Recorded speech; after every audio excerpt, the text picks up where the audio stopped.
আসসালামু আলাইকুম। ফার্মে কোরবানি দেওয়ার পর থেকে কি যে কষ্ট শুরু হয়েছে, যে এত বড় বড় টুকরা করে ওরা দেখছে, বড় টুকরা করে দেয়। তা আপনার ভাইয়ের বন্ধুরা সবাই মিলে 3-4 জনে মিলে এগুলি তবু এতটুকু পিস করে দিয়েছে। তাও এগুলি কি খাওয়া যায়? এগুলোকে আবার ছোট ছোট টুকরা করতে হয়।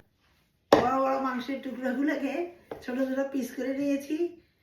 আমার খুব ভালো লাগে কোরবানিতে, যদিও ফার্মে কোরবান দিলে অনেক কষ্ট হয়, অনেক বেশিরভাগ মানুষ গ্রোসারি স্টোর থেকে রেডিমেড নিয়ে আসে, কিন্তু আমার কাছে জানি সব কিছুতে অনেক আনন্দ লাগে।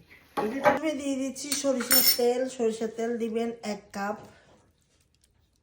সরিষার তেল দিয়ে কোরবানির মাংস রান্না করা, যে কোনো গরুর মাংস বা খাসির মাংস না, আসলে গরুর মাংস রান্না করা বেশি ভালো, খুব মজা হয়। এখানে দিয়ে দিই 4 চামচ নিয়েছি আমি ধনিয়ার গুঁড়া।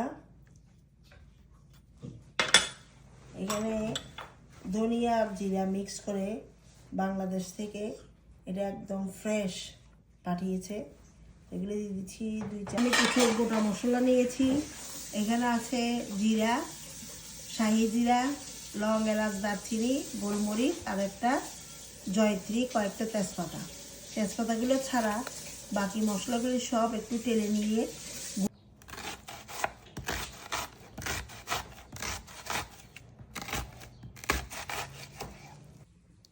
টক দই দিলাম 1 কাপ, আধা কাপ দিলেও চলবে। এটা টক দই দিয়ে মাখিয়ে সুন্দর করে, আর ঘরে বানানো যে মশলাটা আছে সেটা, মশলাটা আনার সময় এরকম তাওয়ার মধ্যে দিয়ে ছোট আঁচে আস্তে আস্তে করে মশলাটা টালবেন। চুলা বড় করে দিয়ে কখনো মশলা টালবেন না, তাহলে কিন্তু মশলাটা তিতো হয়ে যাবে পুড়ে গেলে। যখন মশলা থেকে একটা সুঘ্রাণ বের হবে তখন এখন আমি চুলার উপরে দিয়ে দেবো। 15 মিনিট ম্যারিনেট করেছি, বেশি করিনি। এই যে বানানো মশলাটা আপনাদেরকে দেখিয়েছি, ঘরে বানানো মশলাটা, এখান থেকে আমি 4 চামচে 1 চামচের মতো 1 চামচ দিয়ে দিচ্ছি।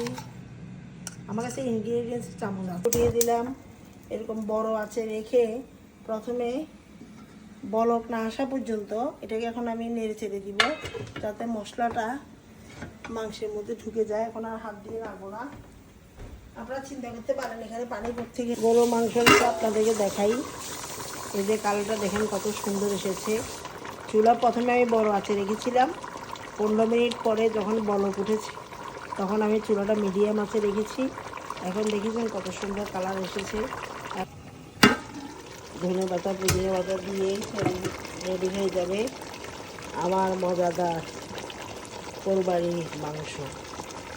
ধনেপাতা দিয়ে দিলাম, পুদিনা পাতা দিয়ে দিলাম, সব দিয়ে আরও 5 মিনিট চুলা